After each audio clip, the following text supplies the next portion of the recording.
শাপলা চত্বর হত্যাকাণ্ডে তৎকালীন র্যাব কর্মকর্তা ও সাবেক আইজিপি চৌধুরী আবদুল্লাহ আল মামুনের সম্পৃক্ত থাকার তথ্য পেয়েছে ট্রাইব্যুনালের তদন্ত সংস্থা।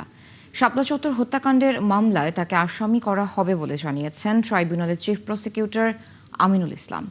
2013 সালে মতিঝিলের শাপলা চত্বরে হেফাজত ইসলামের সমাবেশে হত্যাকাণ্ড সহ বিচার বহির্ভূত হত্যাকাণ্ডের অভিযোগ ওঠে, যার তদন্ত করেছে ট্রাইব্যুনালের তদন্ত সংস্থা। এর আগে এই মামলায় সাবেক প্রধানমন্ত্রী শেখ হাসিনা, সাবেক আইজিপি শহীদুল হক, সাবেক সেনা কর্মকর্তা জিয়াউল আহসান, সাবেক ডিআইজি জলিল মণ্ডল সহ অন্তত 30 জনের মতো আসামি রয়েছে।